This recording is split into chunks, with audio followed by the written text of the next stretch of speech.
और शुरुआत दो तस्वीरों से हम करते हैं। 2 साल के अंतराल में, 2 साल के पीरियड में 2 तारीखें हैं। देश भी 2 हैं और दोनों भारत के पड़ोसी, लेकिन तख्ता पलट के हालात दोनों में एक जैसे। 8 जुलाई 2022 श्रीलंका सरकार ने ऐलान किया था कि देश दिवालिया हो गया, तो हजारों की संख्या में श्रीलंकाई सड़कों पर उतर आए। कोलंबो में राष्ट्रपति गोटबाया राजपक्षे के भवन को घेर लिया गया। गोटा गो गामा यानी गोटबाया अपने गांव जाओ के नारे गूंजे। गोटबाया को भागना पड़ा। गुस्साए लोगों ने राष्ट्रपति भवन पर कब्जा जमा लिया था। वे कमरों में आराम करने लगे और स्विमिंग पूल में नहाने लगे। और ठीक 2 साल बाद दूसरी तस्वीर बांग्लादेश की है। 5 अगस्त 2024 बांग्लादेश में 2 महीने से जारी आरक्षण विरोधी आंदोलन बेकाबू हो गया। 24 घंटे में 100 लोगों की मौत के बाद करीब 4 लाख लोग ढाका की सड़कों पर उतरे। भारी आगजनी, हिंसा और तोड़फोड़ करते हुए प्रदर्शनकारी पीएम हाउस में घुस गए। पीएम शेख हसीना ने इस्तीफा देकर देश छोड़ दिया। उनके लंदन या फिनलैंड में शरण लेने की खबरें हैं। फिलहाल वो भारत में हैं। 2022 में श्रीलंका और 2024 में बांग्लादेश। देश 2 हैं और साल 2, तारीख 2, लेकिन ये दोनों भारत के पड़ोसी हैं और दोनों देशों में हालात इतने बिगड़े कि प्रदर्शनकारी श्रीलंका में राष्ट्रपति भवन में घुस जाते हैं और बांग्लादेश में पीएम हाउस में घुस जाते हैं। और ये भारत के लिए चिंता की बात है। और 2024 की 5 ताजा तस्वीरों में बांग्लादेश के हालात क्या हैं, ये हम आपको दिखाते हैं। 5 तस्वीरों के जरिए बताते हैं। पहली तस्वीर, ढाका में हर जगह आगजनी और हिंसा नजर आई। दूसरी तस्वीर, ढाका के रास्तों पर लाठियां लिए लोग उतरे हुए नजर आए। और तीसरी तस्वीर, आंदोलनकारियों ने मुक्ति आंदोलन के प्रतीकों की आंखों पर पट्टियां बांधी। चौथी तस्वीर, सड़कों पर जमा प्रदर्शनकारी, छात्र और विरोधी पार्टी के कार्यकर्ता सड़कों पर जमा हुआ। 5वीं तस्वीर, ढाका स्थित पीएम हाउस में प्रदर्शनकारी घुस गए, कमरों पर कब्जा कर लिया, बेडरूम में बेड पर जाकर आराम फरमाते नजर आए। ये वो 5 तस्वीर जिसके जरिए आप बांग्लादेश में इस वक्त हालात क्या हैं, ये आप अंदाजा लगा सकते हैं। अब सवाल है कि बांग्लादेश में विरोध क्यों और कैसे ये भड़की आग। बांग्लादेश में सरकारी नौकरियों में आरक्षण का दरअसल ये विरोध हो रहा था। साल 1971 के मुक्ति संग्राम में लड़ने वाले सैनिकों के बच्चों के लिए आरक्षण बढ़ाने का विरोध हो रहा है। 1971 में पाकिस्तान से आजादी की जंग लड़ने वालों को मुक्ति योद्धा कहते हैं। अब नया फैसला यह है कि 1/3 सरकारी नौकरियां मुक्ति योद्धा के बच्चों के लिए आरक्षित कर दी गई। और इसी आरक्षण के विरोध में शहर शहर सड़कों पर युवा उतर गए। आरक्षण की व्यवस्था को ये युवा, ये छात्र भेदभावपूर्ण बता रहे हैं। छात्रों ने कहा, मेरिट के आधार पर नौकरी मिलनी चाहिए। आरक्षण मेधावी उम्मीदवारों को सरकारी पद हासिल करने से रोकता है। जुलाई में ये आंदोलन की शुरुआत हुई। जुलाई में ये आंदोलन धीरे धीरे हिंसक होता गया।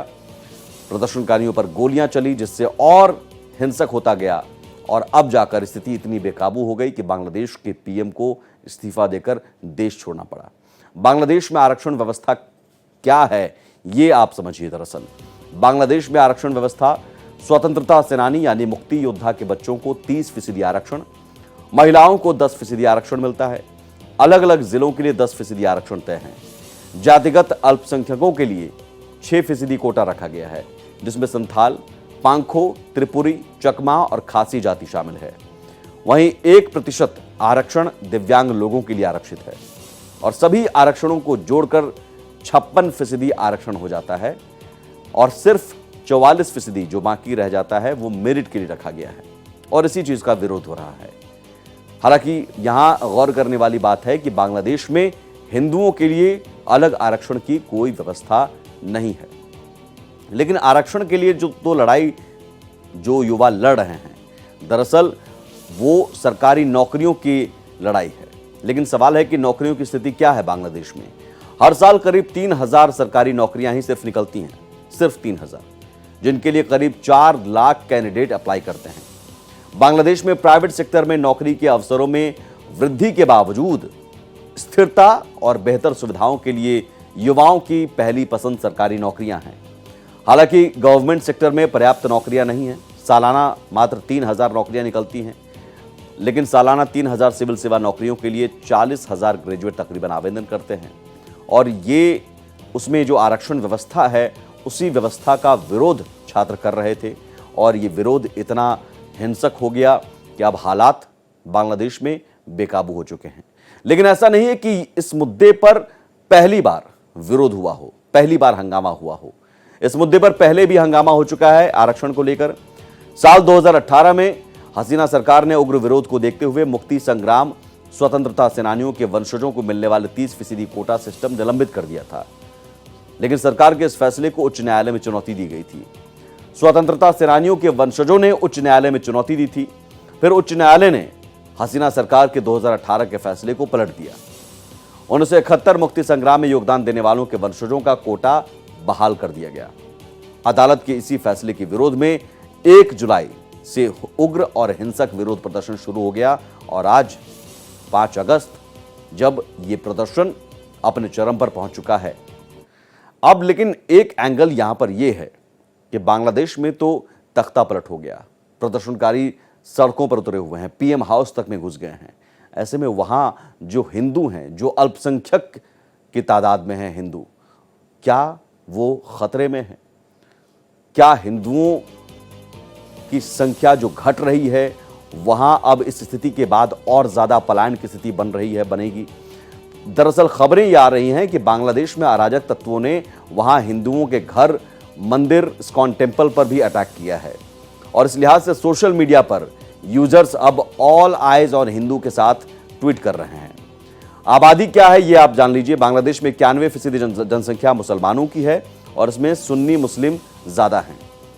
बांग्लादेश में करीब 8% हिंदू रहते हैं। साल 1951 में बांग्लादेश में जनगणना की गई थी, जो बांग्लादेश का हिस्सा था उस वक्त पाकिस्तान में। 1951 में बांग्लादेश की जनसंख्या में 22% हिंदू थे। अब यह प्रतिशत लगातार कम होता जा रहा है। 2011 में जब जनगणना हुई तब हिंदुओं की संख्या सीधे घटकर 8.5% रह गई, और अब तो हिंदुओं की संख्या 8% से भी कम है। वहीं जनसंख्या में मुस्लिम हिस्सेदारी वहां 76% से बढ़कर 91% हो गई। बांग्लादेश में संख्या के लिहाज से बात करें तो इस वक्त करीब 15 करोड़ मुसलमान हैं, और इसके बाद नंबर आता है हिंदुओं का। 1.31 करोड़ जनसंख्या हिंदुओं की है, यानी 1 करोड़ 31 लाख। वहीं बांग्लादेश में 10 लाख बौद्ध धर्म को मानने वाले हैं, जबकि 4,95,000 ईसाई और 1,98,000 दूसरे धर्मों को मानने वाले लोग हैं। हिंदू अमेरिकन फाउंडेशन की रिपोर्ट के मुताबिक हिंदुओं के साथ वहां धार्मिक उत्पीड़न लगातार होता गया, और यही वजह है कि साल 1964 और 2013 के बीच 11 मिलियन से अधिक हिंदू बांग्लादेश से भाग गए। धार्मिक उत्पीड़न के कारण बांग्लादेश से उन्हें भागना पड़ा। रिपोर्ट के मुताबिक हर साल 2,30,000 हिंदू बांग्लादेश छोड़ने को मजबूर हैं। साल 2000 से 2010 के बीच बांग्लादेश की आबादी से 10 लाख हिंदू गायब हो गए। अब समझिए, सामान्य स्थिति में हिंदुओं के साथ धार्मिक उत्पीड़न होता रहा, हिंदुओं को वहां से पलायन होने के लिए मजबूर होना पड़ा। अब तो तख्ता पलट की स्थिति हो गई, और अब हिंदुओं पर अटैक भी किया जा रहा है, ये खबरें आ रही हैं। तो जाहिर है तख्ता पलट के बाद हिंदुओं पर फिर से ये खतरा और ज्यादा मंडरा रहा है। और सवाल यही है कि बांग्लादेश में अब हिंदू जो वहां अल्पसंख्यक की आबादी में रहते हैं उनके साथ क्या होगा, उनकी सुरक्षा कैसे सुनिश्चित की जाएगी। ये 5 तस्वीरों में 2 साल पहले श्रीलंका का तख्ता पलट, ये समझिए। पहली तस्वीर श्रीलंका के राष्ट्रपति भवन को घेरे हजारों प्रदर्शनकारी खड़े नजर आ रहे थे। 2 साल पहले की आपको हम बता रहे हैं श्रीलंका की तस्वीर। दूसरी तस्वीर, महंगाई और भुखमरी से परेशान लोगों ने राष्ट्रपति भवन को फिर घेर लिया। तीसरी तस्वीर, प्रदर्शनकारियों ने राष्ट्रपति भवन से गोटाबाया को भागने पर मजबूर कर दिया। और चौथी तस्वीर, राष्ट्रपति भवन में प्रदर्शनकारी घुस गए, हर जगह कब्जा कर लिया। स्विमिंग पूल में नहाते दिखे। 5वीं तस्वीर ये देखिए, स्विमिंग पूल में हो या बेडरूम में हो, जो आज स्थिति बांग्लादेश की हमने आपको दिखाई, वही स्थिति 2 साल पहले श्रीलंका में भी नजर आई थी। और राकेश सिंह मेरे सहयोगी जुड़े हुए हैं इस वक्त। राकेश, भारत के लिए बहुत चैलेंजिंग ये सिचुएशन है और भारत क्या ऑब्जर्व करने की स्थिति में अभी है? हालांकि कैबिनेट ऑन सिक्योरिटी जो है वो मीटिंग चल रही है, लेकिन शेख हसीना भारत में मौजूद हैं, अजीत डोभाल मिलने गए थे। अब सवाल ये है कि डिप्लोमेटिक जो कूटनीति कहते हैं, जिसमें डिप्लोमेसी में कहा जाता है कोई परमानेंट दोस्त या दुश्मन नहीं होता है, परमानेंट होता है तो वो इंटरेस्ट होता है। तो भारत के हित साधने के लिए यहां पर क्या कदम उठाए जा सकते हैं? देखिए, भारत की चिंता है और जाहिर तौर पे अगर पड़ोसी देश में ऐसी घटनाएं होती हैं, प्रदर्शन होते हैं, तोड़फोड़ होती है, तो सबसे प्रायोरिटी होती है सरकार की, भारत सरकार की ये है कि कैसे वहां पे जो अल्पसंख्यक हिंदू हैं उनको बचाया जाए।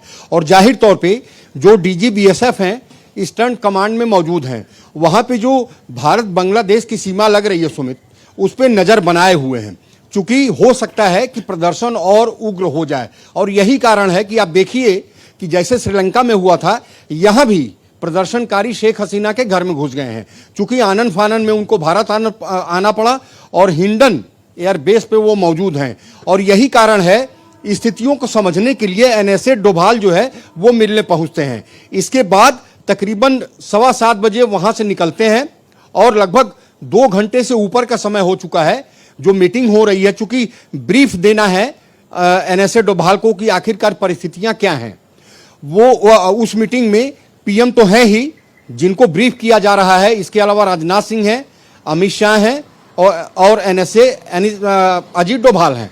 तो जाहिर तौर पे पल पल की खबर जो भारत है वो ले रहा है, नजर बनाए हुए है कि जो वहां पे अल्पसंख्यक हिंदू हैं आखिर उनको कोई दिक्कत न होने पाए। चूंकि वहां पे मंदिर भी तोड़े जा रहे हैं, जैसा कि आपने बताया, और विजुअल्स में भी आ रहे हैं।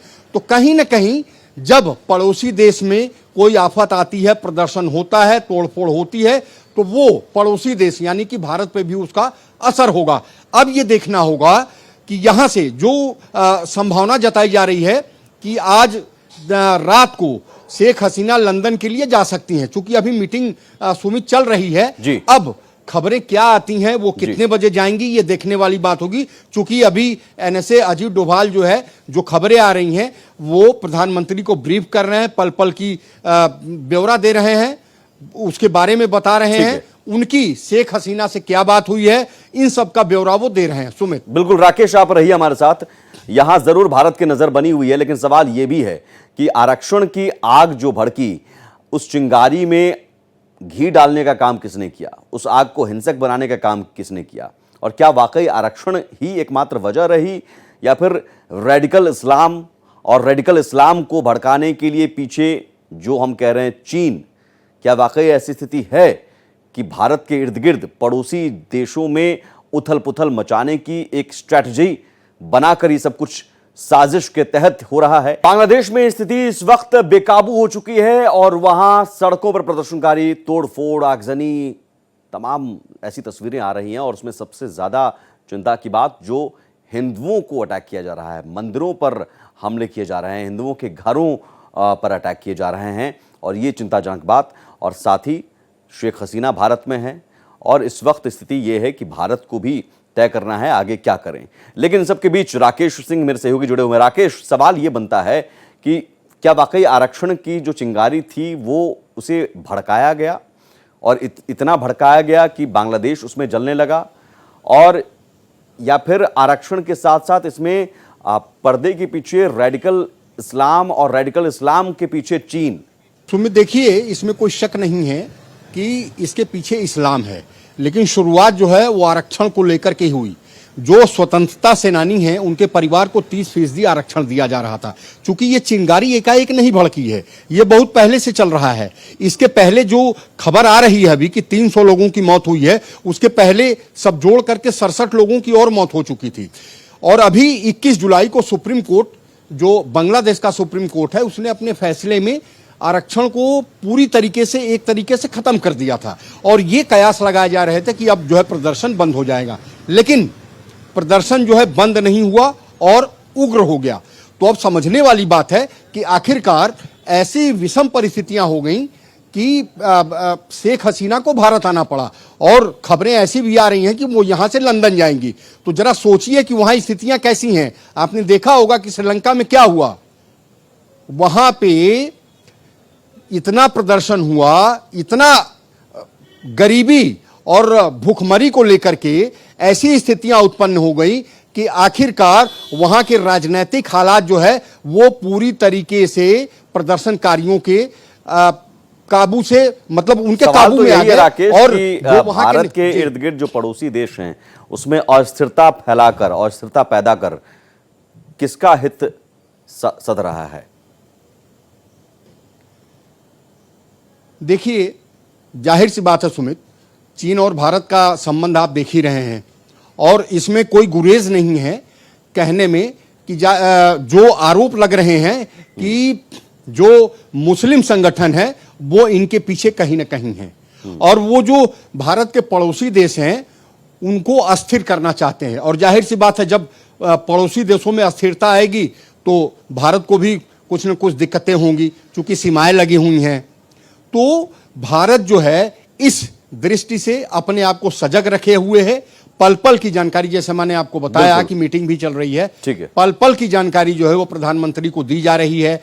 वहां पे जो माइनॉरिटी हैं, यानी कि जो हिंदू हैं, उन पे अटैक ना हो, कैसे उनको बचाया जाए, मंदिरों को जो तोड़फोड़ किया जा रहा है उनको कैसे बचाया जाए। लेकिन अभी तक की जो सूचना है कि वो हिंदुओं पे आक्रमण हुए हैं, उनके घरों को भी तोड़ा फोड़ा गया है, मंदिरों को भी निशाना बनाया गया है। अब चूंकि जो सबसे बड़ी समस्या है वो बॉर्डर को लेकर के है सुमित। बिल्कुल, और बीएसएफ के डीजी वहां पर मौजूद हैं और यही वजह है कि तुरंत बीएसएफ के डीजी बॉर्डर पर गए, वहां के हालात की समीक्षा की।